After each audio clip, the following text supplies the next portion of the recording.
Hello and welcome to this Industry 10x session. Today we have with us Ms. Janvi from Fortitude Gas. Ms. Janvi has been working with Fortitude Gas for past 1.5 years as a software engineer. There she handles cross-platform mobile app development and works upon Ionic and Qt frameworks. She is an alumni of Dharamsi Desai University, Gujarat, and today she'll be talking about the fundamentals and best practices of AWS. Let's hear it from Janvi. Thank you for the introduction, sir. So, hi guys. I hope I'm audible. If not, you can just pitch in and tell me that I'm not audible. So, let's get started with the presentation. I'll share my screen and let me know once it's visible.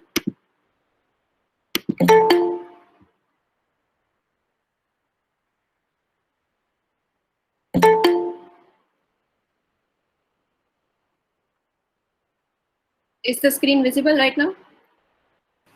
Yes. Okay. Yes, visible. Okay. So let's get started with the presentation.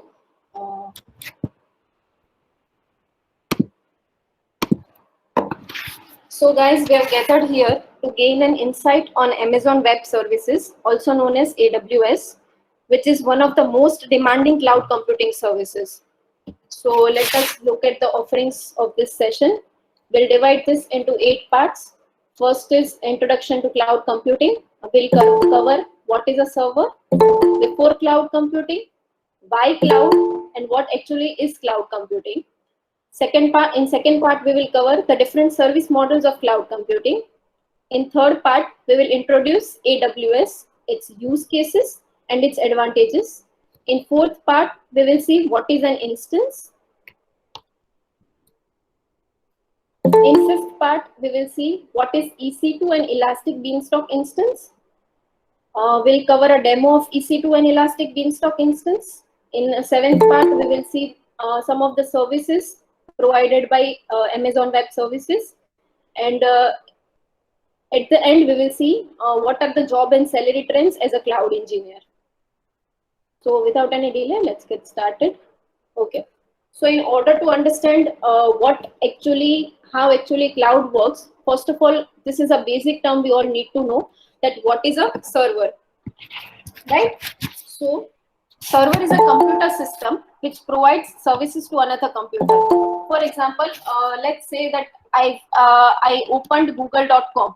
So what it does is, when we write something, it accepts the data from us, it goes to its server, fetches the data from there, and then it gives it back to us. So that particular system from where it fetches the data is called server, right? So at a lower level, any simple system can act as a server. But in a real world, a server is a system which is available to its client 24/7, be it either via LAN or WAN. It can be connected through either LAN or WAN. Client computers can connect to server either via LAN or WAN. It generally has high configurations like more RAM, more storage, stable OS, etc. Servers can be either connected through static IP, or you can access it through domain name. For example, we access Google with google.com, right? So it is its domain name. Now it may contain desktop operating system, for example, Windows OS, which we regularly use, and it may also have server operating system, which is basically GUI free. So this is an example of one of the most popular shared hosting website. Now what happens is, whenever we go and buy a shared hosting, what you have to do is, on a prior scale, what you have to do is, there is a particular amount, and there is a particular period of time for that service. So for example, I have taken this example. So they provide one website with 100 GB storage, one email, and one free domain. Now what happens is, when the website load increases, or when you want to what you want to do is host another website, you have to go ahead again and you have to buy this again. So what were the problems we were facing before cloud computing? So first of all is, buy a stack of servers with fixed configuration. Now, as I said that I bought one server with a fixed configuration of 100 GB storage and one website. Now, what if I want to host 5 websites? What I will have to do is buy those 5 servers, make configurations in those servers, set up those environment, and also you have to you have to pay a fixed amount even if you use it or even if you don't use it. So if you have bought 5 servers, you have to pay a fixed amount of those 5 servers. You cannot do that once I have bought one server, I'll pay for second server when I use it. No, they don't provide that option to you. Now, even if we have configured those 5 servers, after some amount of time, what happens is traffic increases. Now, this 5 server cannot handle a lot of traffic. So what do you need to do is buy more servers. Now, if you have bought 2 more servers, then again you have to configure it from the scratch. You have to build up an environment from the scratch. Each and everything which you have done here, you will have to repeat it. And again, it's not easy to buy a server. It is not cost effective at all. The servers with high configurations are really very costly. And even after buying the stack of servers, even after handling the traffic with buying another stack of servers, what you have to do is continuously monitor and maintain those servers. Now, what do I mean by monitoring and maintaining the servers? Let's say that after some amount of time, its CPU limit exceeds, or let's say that its storage exceeded. We have to also perform regularly performance checks on these servers. We have to delete some unnecessary data. We have to delete the log files. So now you can imagine what problems we were facing before cloud computing came into picture.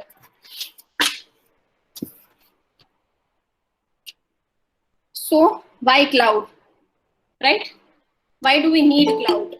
As we all know that nowadays, every single thing is online, be it listening to music, shopping, watching movies. But back then, everything was stored in files and folders, which was really difficult to maintain. And whenever you need to find something, you have to open those files and you have to find that particular thing, which was really tedious process. So now, as we are moving everything online, there is a lot of data. For example, as I've said, music, videos, files, applications, a lot of it. Now at a certain point of time, what happens is we go out of storage, right? We have a specific amount of storage, but at some point of time, for example, I have 100 GB memory.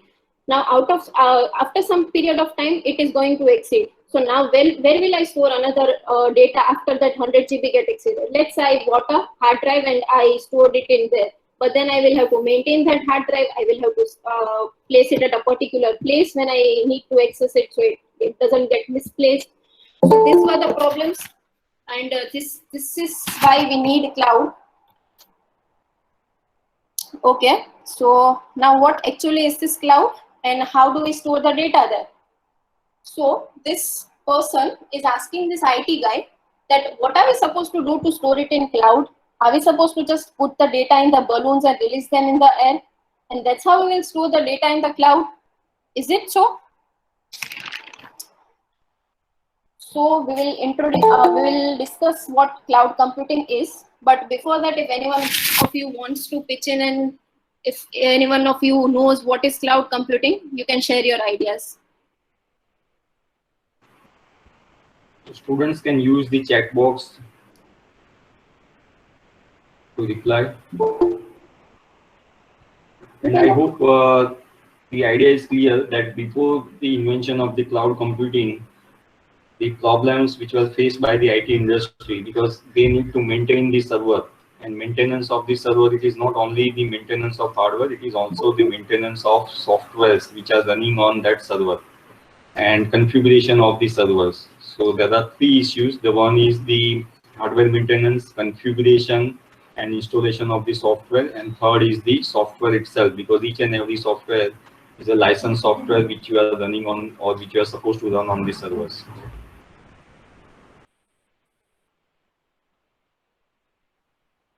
Any one of you, if you want to say, you can just unmute it and tell it, or I'll continue with the presentation.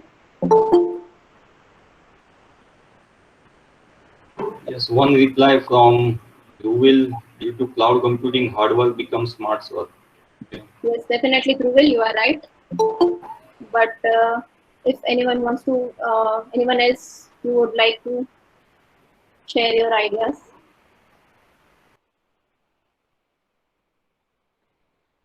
Okay, so let's move forward.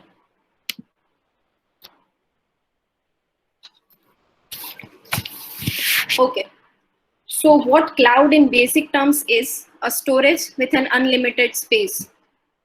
To be more specific, let's think of it as a data center where you store your data. But these data centers were already existing. So what is this new fuss about this cloud, right?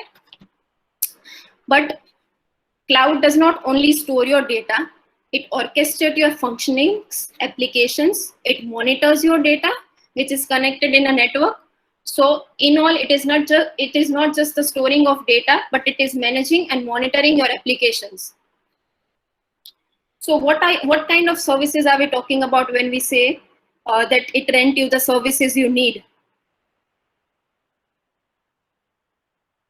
Let's say you want to store some music and some videos.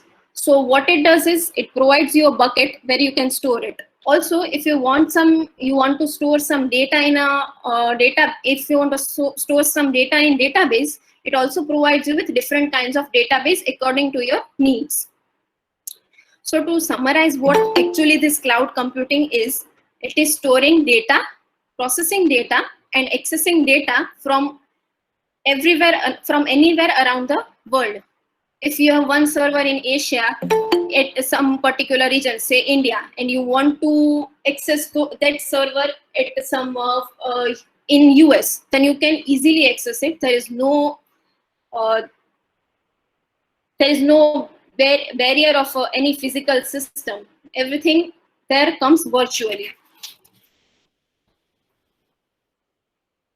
So next we'll be discussing the service models of cloud computing. Now different people have a different set of requirements when it comes to cloud. Some people want to consume a resource, some wants to create their own applications, and some want to choose their own infrastructure. So the cloud providers basically provides us with three different models, which are SaaS, PaaS, and IaaS.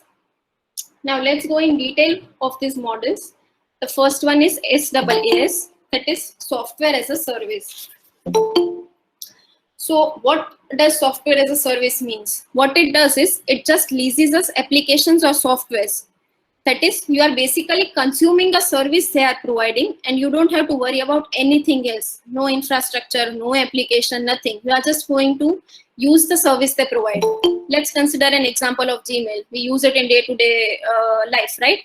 So what do they do is, what we use in their services, we just write the emails and we send the emails and we receive the emails. We don't have to worry about monitoring the Gmail. We don't have to worry about security. We don't have to worry about the load it contains. Don't have to worry about anything. You can just go ahead, type gmail.com. It will give you a website, and what you have to do is just use that software. Okay, so the second one is PaaS, that is platform as a service. In platform as a service, they provides us a platform for hosting applications. So here we can go ahead and build our own applications and then go ahead and use that platform for hosting our applications. That again, here there is no control over the underlying architecture. That is, you don't have to worry about the OS and the hardware. You don't have to worry about anything in that case. Now let's say if you want to host a website in PHP. So you just have to select PHP and the environment will be automatically configured. You don't have to worry about installing WAMP or how to host a website. We don't have to worry about anything. Just select PHP and they will upload your code, and what they will do is give an automatic, give you a direct environment for running that website. Okay. Yes, one thing, suppose you have this MS Word software, right? So let us say that there are 10 machines available in a company. Okay. And generally what you have to do is that you have to purchase the 10 licenses so that all the persons who are sitting on these 10 different machines, they can use this MS Word, license MS Word. Whereas in case of cloud, you can have a single instance of MS Word, so you need to purchase only one license. But these single instance of MS Word can be shared by 10 users. So reusability of the software. Similarly, in case of, so that is one example of software as a service. Software is nothing but all the softwares that you are installing on your machines. So MS Word was one such example. Similarly, you have platform as a service where you can consider the operating systems. So suppose if somebody wants to use the Mac or Windows, in that case, you need to purchase the licensed versions of these operating systems. Whereas if it is stored in the cloud environment, all the users can use the same thing. So ultimately, it reduces the cost of the company as well. Like this is just to add on what the expert said. Yes, you can continue. Okay. Okay. So let's move forward. The last one is IaaS, that is infrastructure as a service. So what the Abhi sir said was actually right, but that comes, I guess, in infrastructure as a service. What they do is it provides a virtual system, and we can choose our own OS and hardware. Say I want to run Windows application in my MacBook, so I can easily run it. It will provide you a virtual system, and all you have to do is just install the instance and run it, and you can easily access any other OS, for example, Linux or Windows from Mac OS. So it will be really convincing, and you don't have to go ahead and buy those two different systems of Windows and Linux. You will just have to make an instance, and you can easily use it, right? So now we have also, if you have already installed the OS, what you will have to do is configure the environment. Say you want to run Java, so you don't have it inbuilt. You will have to download the JRE and JDK of Java and then set it up by your own. And you can also configure the amount of RAM, you can configure the amount of storage you want, so you can choose it on your own. Next is introduction to AWS. So before moving to introduction to AWS, if any one of you knows other service providers other than AWS, you can share.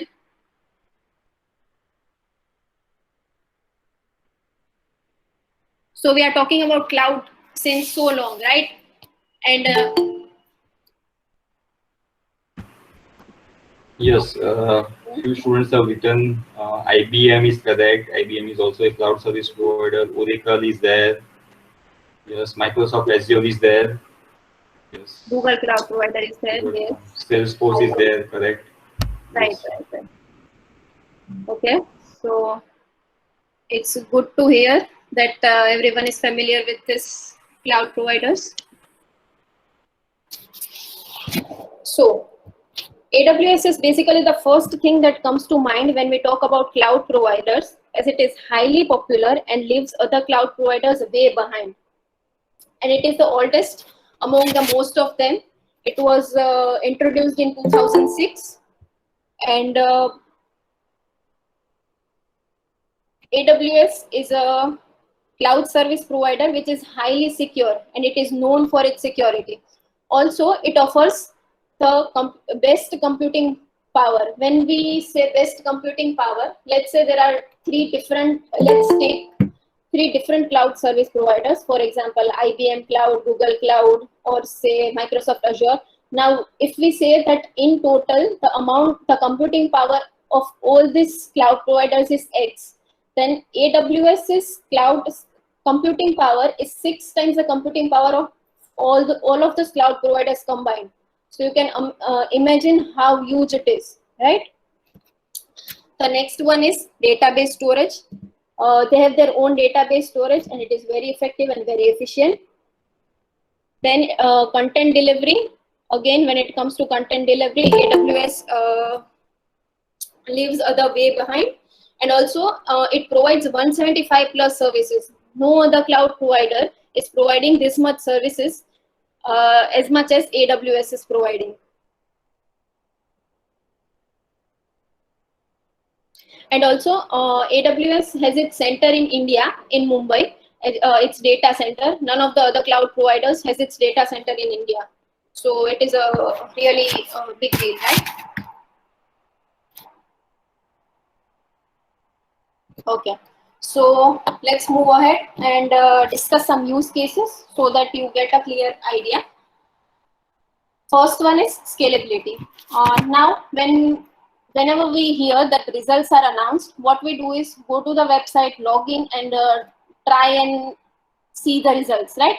But after some time, what happens is when a number of requests increases, a particular server is not able to handle the load. So at that point of time, we have to wait for a while until the load decreases, and then again we can go ahead and then we can see the results. But okay, now to decrease the load, what we can do is instead of one server, let's say we bought 3 servers.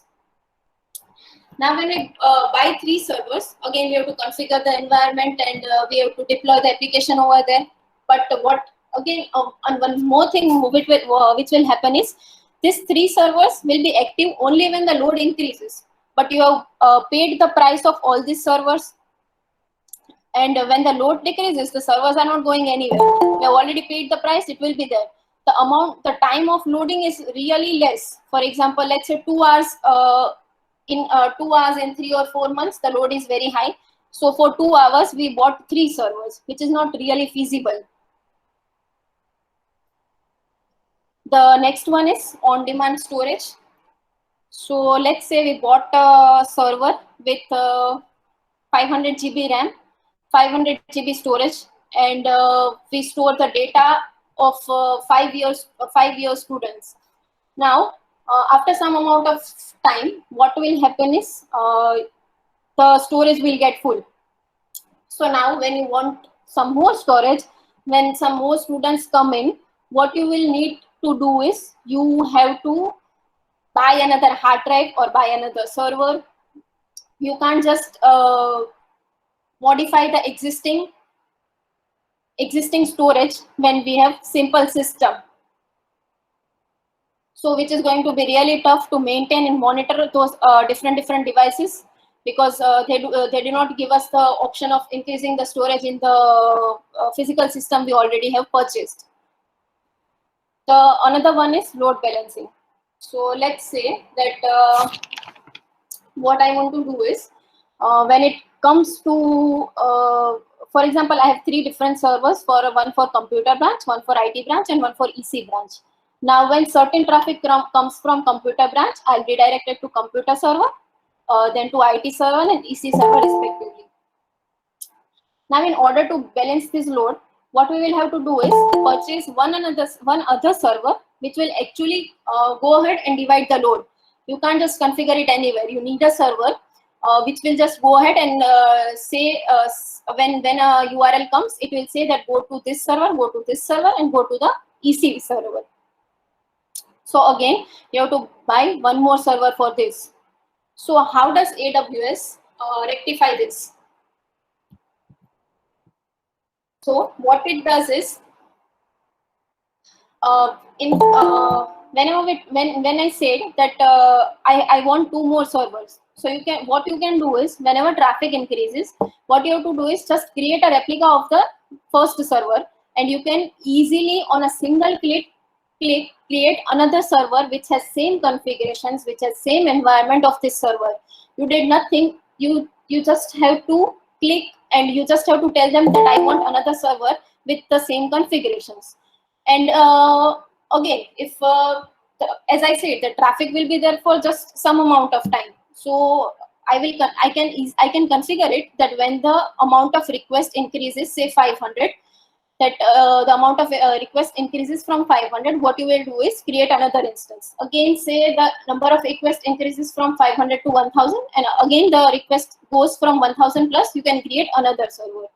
Also, you can easily terminate the server once the load decreases, and you only have to pay the amount of money for the time of use. That is, if these servers are used for 2 hours, we will have to pay only for 2 hours. This is the basic server.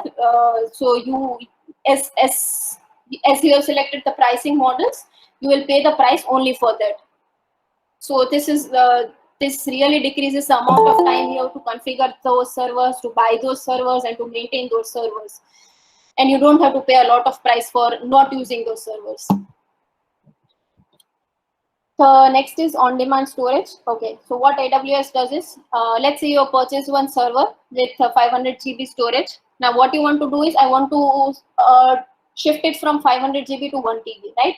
So what I will do is just go ahead and update the storage or add another disk drive to my existing server system. You don't have to purchase another system. What you will do is just update it from 500 to 1 TB, or you will have two drives of 500, which is way more easier than configuring other server, or configuring or getting a hard disk and storing it and maintaining it, right? Also, load balancing. As I said, that we will need one other server for balancing the load between this server. We can do it virtually using AWS. You don't have to go ahead and purchase another server, or you don't have to go ahead and add one more server. You can easily do it virtually. You just have to configure those settings, and AWS will do it for you. So you can see what problems we are facing and how we can resolve it easily using AWS. So these are the advantages of AWS. It's flexibility. We can change the configurations as and when required. When I said I can change those configurations, and I said that I can change the storage, I meant we can easily change the configurations. The next one is cost effective. As I said, that we only pay for the amount of time we use. So it is really very cost effective. Another one is security. So AWS provides the best security when it comes to cloud service providers. And the fourth one is scalability. So we can scale up and down as and when required. When you need a system, you can increase the number of systems. When you don't need it, you go ahead and terminate it. So you don't have to maintain those servers, monitor those servers, and you don't have to pay for those servers. Okay. So we are talking about servers from the start, but how are we going to actually use it virtually? So this is where an instance comes in picture. An instance is nothing but a server in AWS terms. So it is nothing but a virtual server for running applications.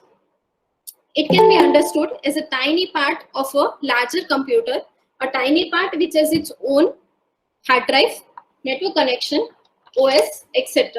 And as I've said a lot of time, that we can easily change its hardware configurations on a click. You don't have to worry about anything else in that particular area. Now, when we talk about software development or application development, we are supposed to build an application and host it or run it on servers. Also, we know that certain applications runs on Windows, certain runs on Linux. So when you want to run an application on Windows and you are working on Mac, so what you have to do is go ahead and buy a Windows machine. Then you have to configure your environment over there. Or you want to parallelly build a Linux application. So again, you have to go ahead and buy a Linux machine, and then you have to configure your environment, and you have to specify what requirements you need, right? So instead of that, what we will do is, we will just create different instances for Windows and Linux, and we will use it in our Mac OS. So it will be way more easier to create a virtual machine and use it instead of going there and buying the machine and then maintaining that machine. So this is what an instance exactly does, it creates just a virtual environment for an application to run, be it in Windows or be it in Linux.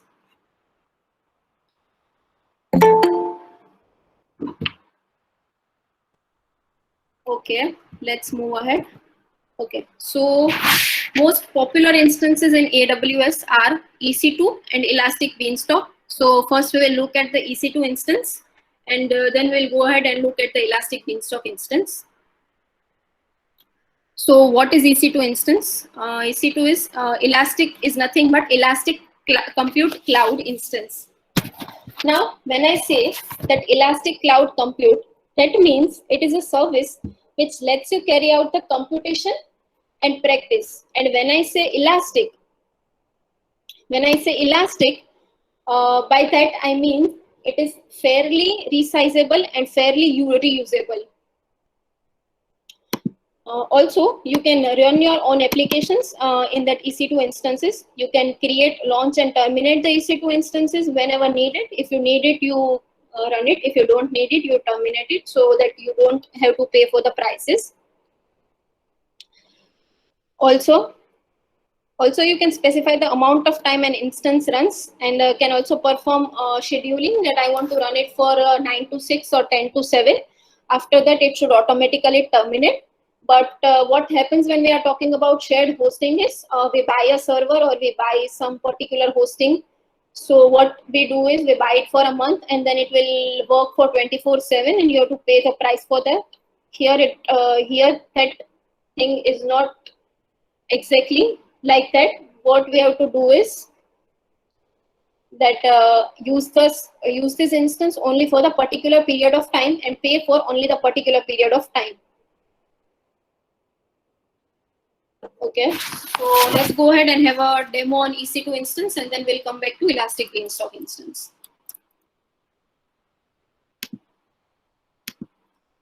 Okay, so I have created an account in aws.amazon.com console. I have a free tier account. What you can do is if you want to check the services or if you want to see how everything works, you can just go ahead and create your account, which will be free tier. It will just ask for debit card details, but it won't cut any amount from your debit card. It is free. After a year, you will have to. They will ask you if you want to continue. Then you have to pay. Otherwise, you don't have to pay. So let's go ahead and take a look at how EC2 instance works and how we are going to create the instance.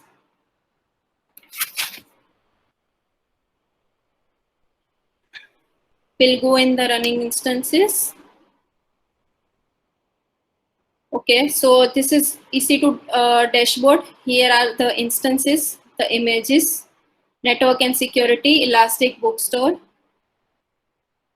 Also, they provide you with attaching the volumes. So let's go ahead and launch an instance.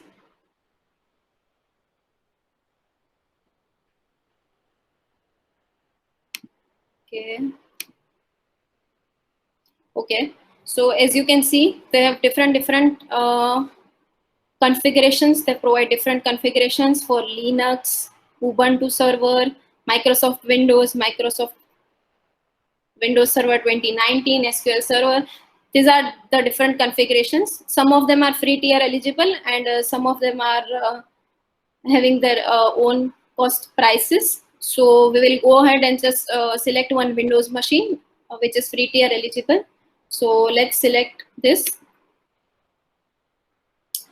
Okay, so there are different families. We will select again the general purpose and T2 micro. We'll configure the instance details. Okay, so we just want one instance. So here you can specify the number of instances.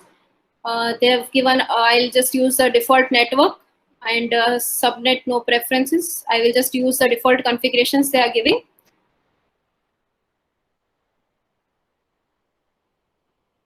We'll add some storage in it. So this is the root storage, which is the main storage. Let's say I have 30 GB storage. Then here you can select HDD if you want to attach it, but in primary storage you cannot add that. So you can go ahead and click on new volume. And what you can do here is select an HDD and give the storage capacity you need. But initially I don't need it. So let's move ahead. Say I want 50 GB. Okay. So I'll add one tag.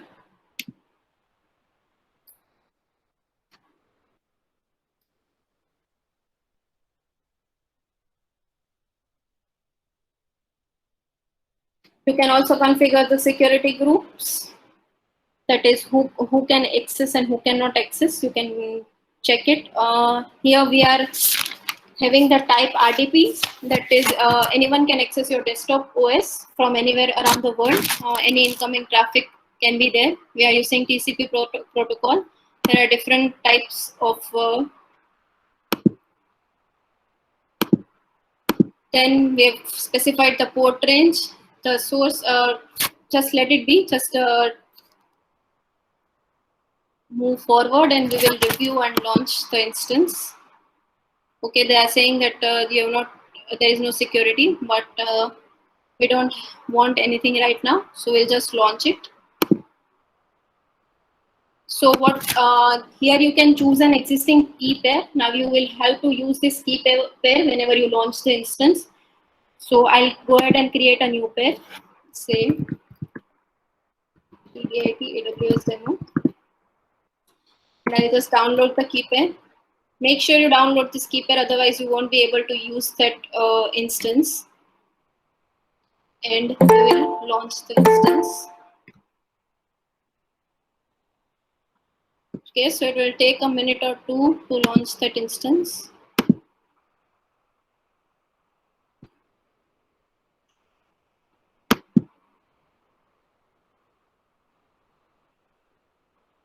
So it is initializing. Let's see. I've made some instances. Let's see what actions we can do in those existing instances. So now, right now, the instance state is in stop. So you can start it or you can terminate it. They provide you different instance settings. You can edit text, attach or replace IAM role. That is, you can attach and replace the user management. That is, if you want to allow it to only one user and you don't want to allow it to another, you can attach and replace those roles. You can change the instance type from over here. You can change the shutdown behavior. That is, you can keep some securities if you don't want if you don't want to allow them to just terminate it and shut down it. Another one is change T2 T3 unlimited. Whenever traffic increases, we can use this. We can update it to a larger version, unlike other applications where we have to go ahead and have new servers. Also, we can get the system logs.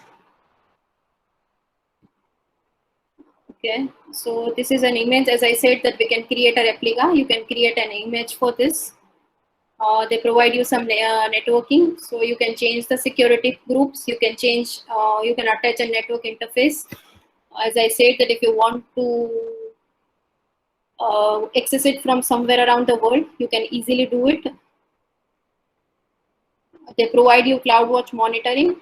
They provide you the monitoring, that how can you monitor those instances. Also, they provide you the alarms, which means you can subscribe to, you can make an alarm and tell them that when CPU limit exceeds a particular number, what you can do is please send me a notification. So they'll send you a notification on your email ID, and you can easily know when an instance is scarce, or when the number of requests increases, or when CPU utilization exceeds. So this is all you can do with these instances. So let's wait until this instance is, until the status checks are performed. Okay, so instance is up and running. Let's wait. Once the status checks are done, we will launch this instance and we will see how it works.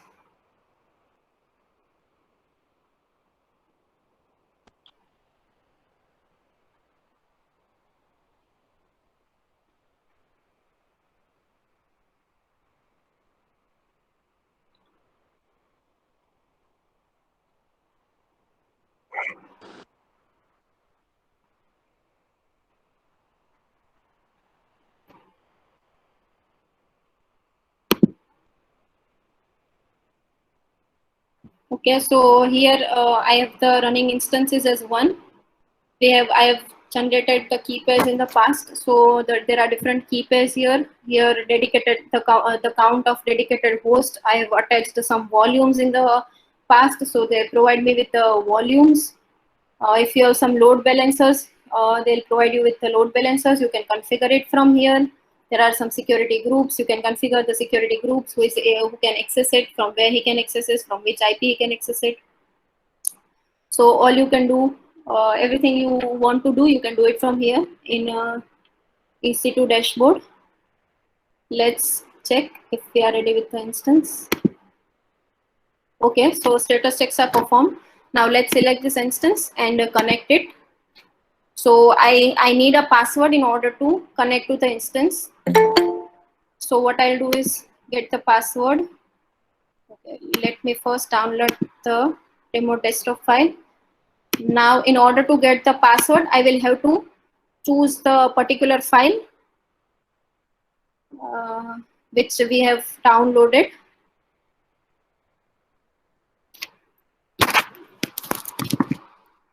Okay, here it is, DDIT AWS demo. Open it, decrypt the password, and copy the password. Right? Close. Let's launch this instance. Now, whenever you want to launch this instance, what you have to do is just double click on it. As I have said, you need to add the password, otherwise it won't let you connect to the instance.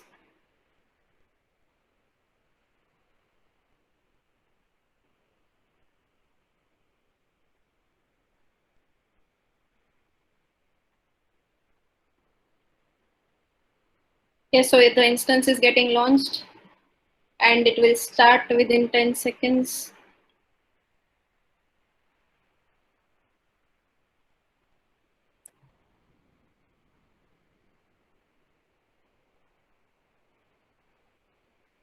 Yes, so here it is. We have easily launched Windows instance in Mac machine, right?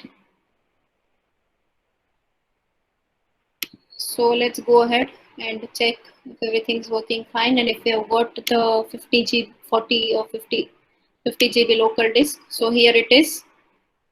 So you can easily access Windows machine from anywhere around the world. If you are sitting anywhere, you can easily access it if you have this AWS account. And I am actually using Microsoft Remote Desktop for using it. Now you can't just, as it is a remote desktop, you need a certain tool for using that instance. So I have installed Microsoft Remote Desktop for this. And let's say, as I have said, that if you want to update the storage, let's say I want to add another 30 GB to this particular instance. So what will I do is, I will just go ahead and create a volume. Say I want 30 GB and my region was US is 2B. So please select a particular region where your instance is launched. Otherwise, you won't be able to attach it to that particular instance. And I will go ahead and create this volume.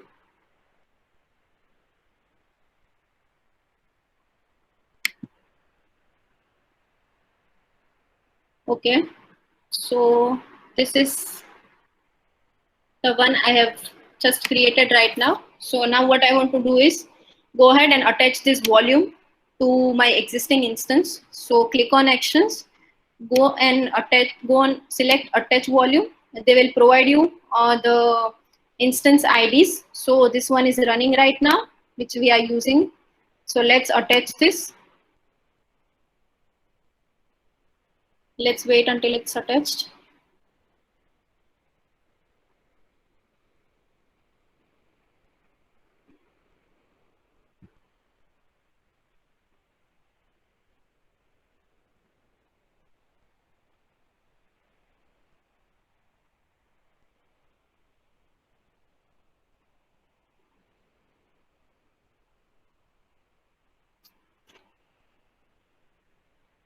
Okay, it's done. Let's go ahead and check if it Okay, first of all, you have to create some disk partitions. It won't come here magically. You have to go ahead and make some partitions.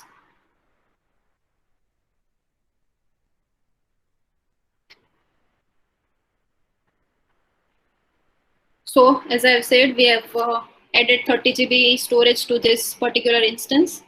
So let's make it online. Let's initialize the disk. Okay. Let's allocate it to a drive. Let's create a simple volume. Click next, next. You can select the drive from here. I'm going to keep it default, D drive. Next, next, and finish.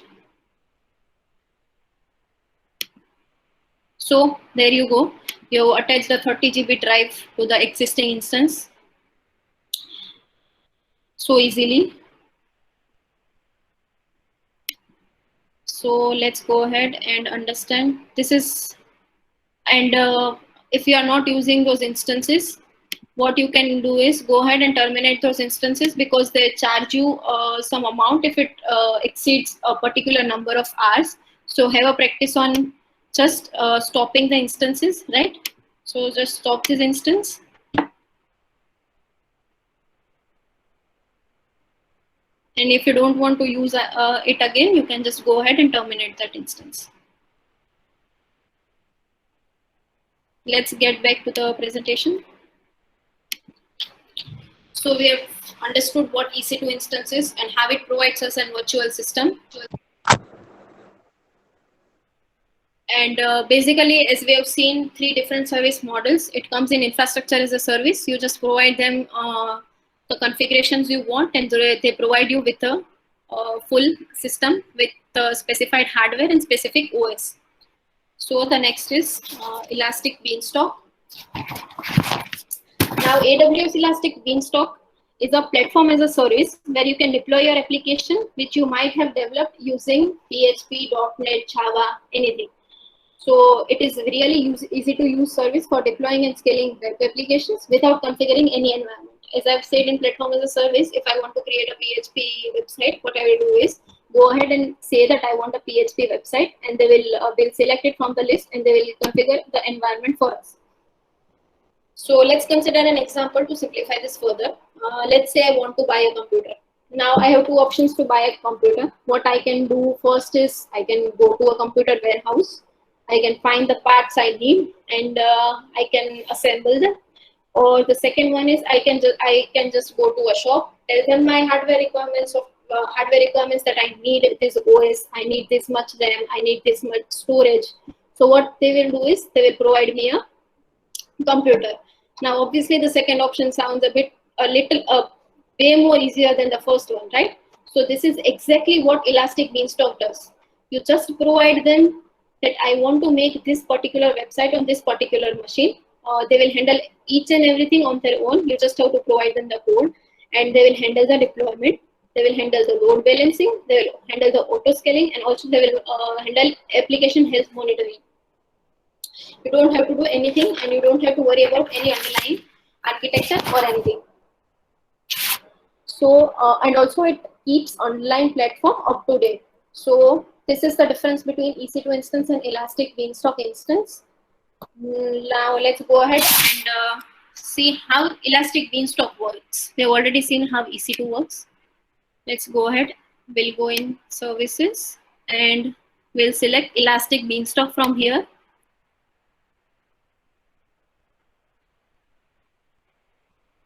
Okay, so we will go ahead and create a new environment. So there are 2 different types of environment. One is web server environment and the second one is worker environment. Web server is generally used for running a website or web application, and worker environment is generally used when you want to process the application for background tasks like time intensive and resource consuming, that you want a particular task to always work. So I will just go ahead and create a web server environment. If you want, you can go ahead and explore the worker environment. Let's select the web server environment. Let's say that my application name is Tomcat app.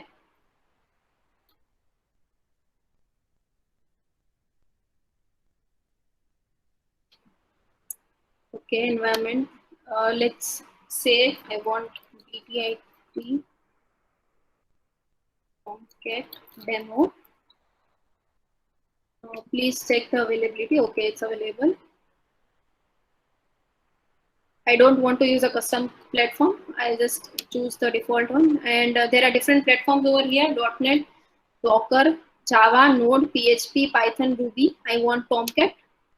Also, you can select the versions, but I'll keep the basic one, the default one. And as I said, we can upload. You can upload your code, or we can use the sample application just to get an idea how does it work. So let's go ahead and choose the sample application. Let's create the environment.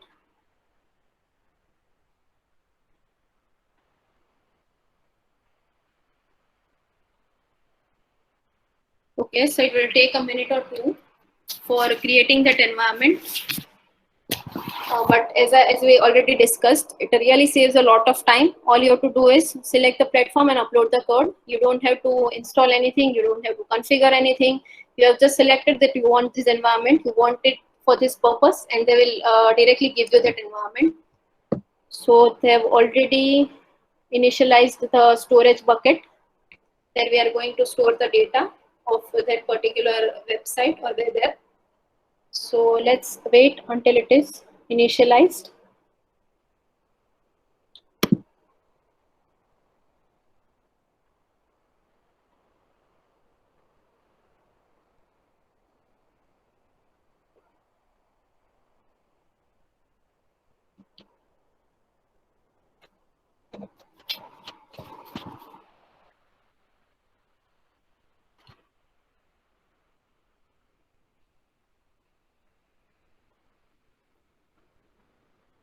It will initiate some EC2 instances on its own. It will also configure its security group.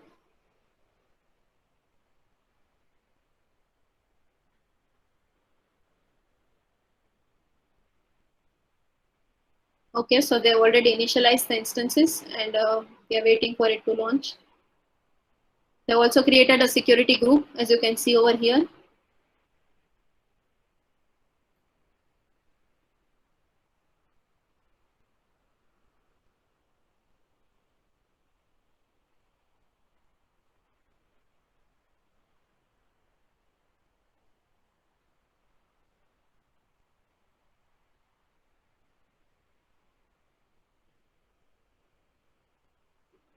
Okay, so they have given us the URL where this will be available, and it has all successfully launched the environment. So here we go. Now here the health is okay. That means everything has worked out fine. If it is processing, or if it is processing, it will give you a gray icon that it is processing these things.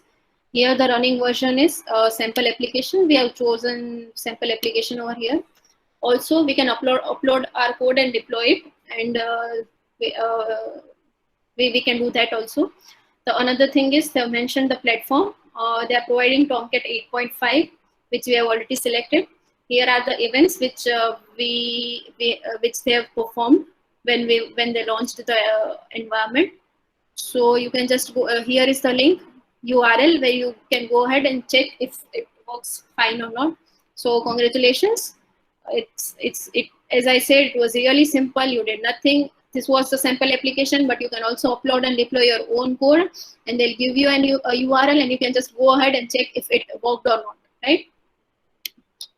So there are different things over here. Let's check. You can change the configuration, you can change the instances, you can change the security groups, you can change the capacity. We have not added any load balancer.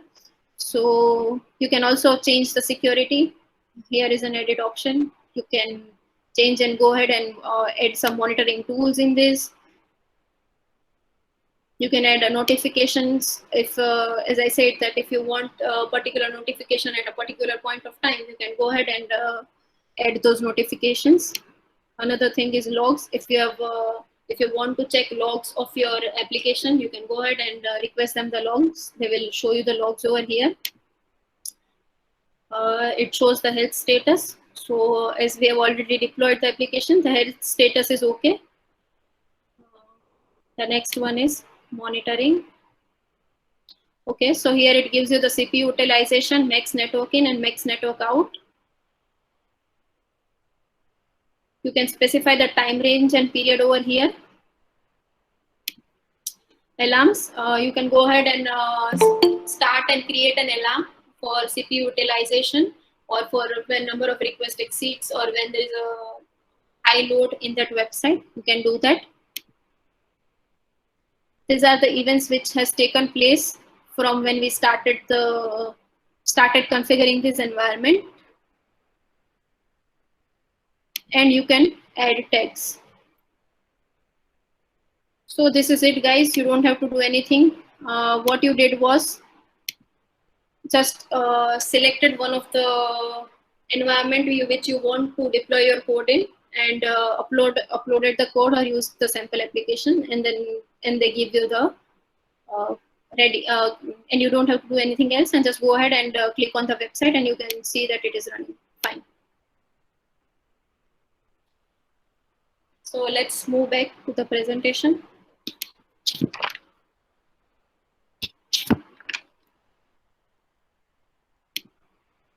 So we have completed the demo part.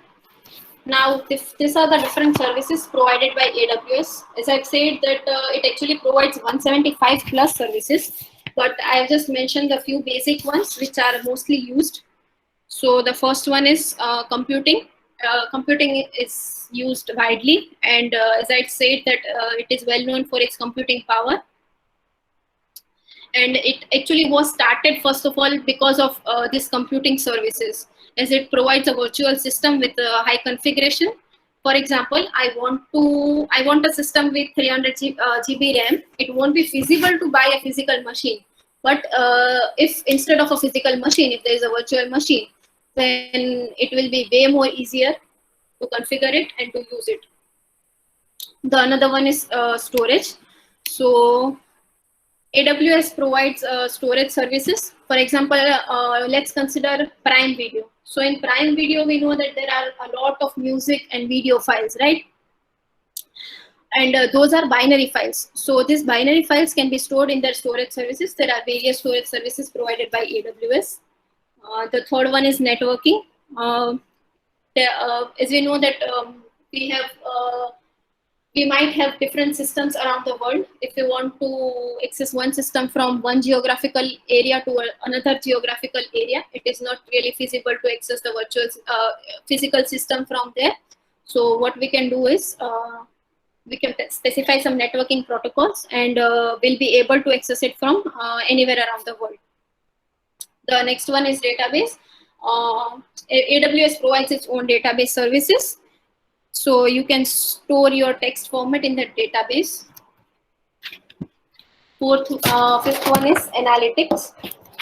Let's say I have 5 instances in AWS, and what I want to do is I want to monitor that instances. Say I want to know that how many number of requests are coming in that particular instance in a second, or let's say which users are using what instances. Now, when we are talking about a simple server, what you have to do is configure and manual or write a program which gives us the graph. But in AWS, they provide it as an inbuilt feature. You don't have to do anything. You just have to enable the analytics, and they will provide you the graphs of the request or for whatever need you want it to.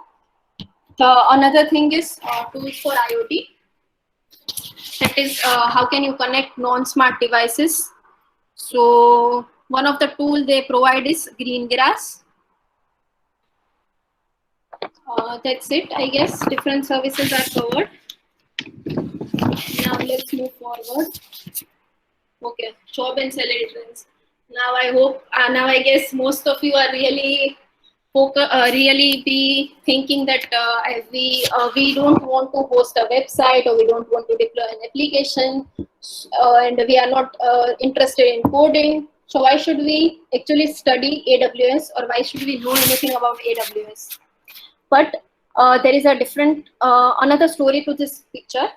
There are different career opportunities in AWS also. Even if you are a non-technical person, you can go ahead and certify in this course, and you can easily get a job without coding, where it does not include coding. And if you are interested in coding, it also has jobs for as a coding person. So basically, who is an AWS architect? So AWS architect is someone who has AWS solution architect certification. I'll tell you the certification later on. He can be a non-technical or technical person, as I said. Also, in addition to understanding how AWS works, he also needs to know how it can work with businesses. So what actually does an AWS architect do? Now he's in touch with the development team from requirement gathering to product delivery stage. So I hope many of you knows the software development life cycle. So AWS architect is in touch with the development person since the requirement gathering starts, from where until the product is delivered. He has to identify and utilize the services provided by AWS in order to lessen the burden of the developer. That is, if AWS provides some inbuilt services, then the developer doesn't have to go ahead and create those services. He can directly use those services. So an AWS architect helps them in identifying those services. And what actually does a solution architect focuses on?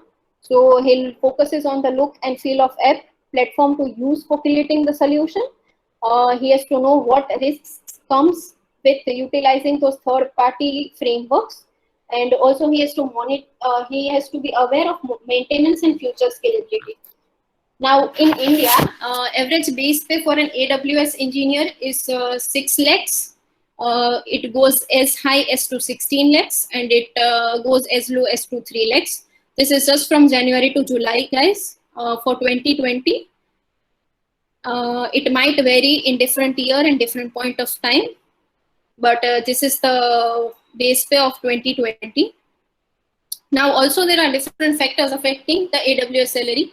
For example, location, the years of experience you have, employer, the company who is hiring you, and the skill set of the employees. So in order to make a career in AWS, if you have a certification in AWS, which is AWS certified, if you are AWS certified, then then you will have an upper hand, obviously, when you go ahead in market, and when you tell them that I have this certificate, they will prefer you. But that does not mean that it is the only source where it is the only thing they will check. They will know your skill set and everything, but this definitely gives you an upper hand. So there are different types of courses, certifications available. First is core, and another one is specialty. Core is divided in basically 3 parts: foundational, associate, and professional. As I said, foundational course can be done by any IT or non-IT person. If you are interested in cloud, just go ahead. And this is nothing but just a basic AWS management. You don't have to go ahead and code and stuff. Then comes the associate. It is divided in 2 parts: developer operations and solutions architect. Developer is mainly concerned with integrating AWS with your application programmatically. So as I've said, that if you are really interested in coding, you can go ahead and be a developer in AWS, or you can go ahead and be a system ops administrator or solutions architect. Then comes the professional one. It is also divided into 2 parts: DevOps and solutions architect. Then another one is specialty. In specialty, it is in detail study of services like advanced networking, big data, Alexa skill builder, security, machine learning, whichever field you are interested in. If you don't want to go ahead for specialty, associate and professional are well enough. But if you are really interested in how everything works, you should go ahead and take up the specialty exam. Specialty is a bit more harder in comparison to these 3, but There are AWS provides its own certification. It provides you its own material. You can check it on their website and see if it is suitable for you. So that's it, guys. If you have any queries or if you want to know something more about AWS, you can go ahead and you can reach me at my email. You can note my email ID, or you can go ahead and search me on LinkedIn. My name is Chanvi Chanavaba. So go ahead and type in that, and I'll be there for you whenever you need me. And if anyone wants to ask any questions, you can unmute your mic and ask me.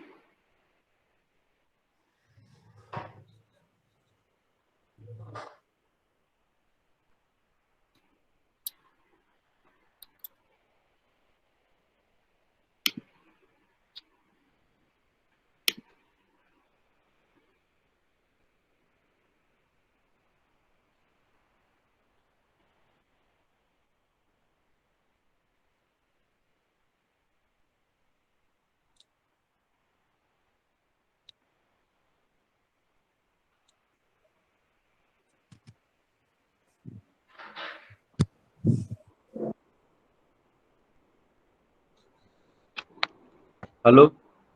Hello. Hello. I have one question about these certifications. So, apart from AWS certifications, any other popular certifications available which have some importance in industry? The most demanding is AWS, or otherwise you can go for Microsoft Azure or Google Cloud.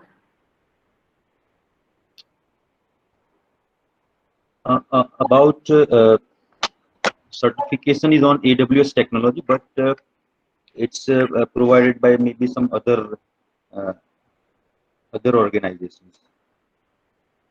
Like maybe suppose they attend some courses, right? And Right. those certifications become useful in getting a job. No, they don't actually know. They just get an upper hand. You can't say that I have a certification, so I'll definitely get a job. They definitely need an in experience and deep knowledge of what they've studied. Anything else?